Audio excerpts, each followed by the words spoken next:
Inday! Pagdali ba, trapuhin na ng dahon saging. Nagtrapo, manggod. Sige, trapuhan. Sige, hangad-hangad. Daon sa ka? Wala lang. Wala. Dali, ana, diha ba? Kay baunan ninyo. Wa mo'y baunan. Sama na, uy. Unsay-unsa. Hiwi naman po lagi ng naong ni mo. Di man dyan ko ganahan ng dahon, saging, baunan, good, mang, uy. Nga naman daw, hindi ka ganahan daw. Ha? Ulaw kayo. Unsay ulaw? Dangag ro ng naong ni mo. Ulaw-ulaw ka. Pasalamat gani ka kay naakay ka noon. Gipotos og dahon saging. Ang uban diha, wa man gani gipang kaon. Ikaw mo reklamo pa ka.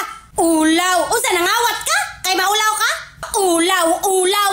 Kami gani sa una nga malipay naman gani mi nga dahon saging amo ang baunan. Unya napay bag nga sako bag.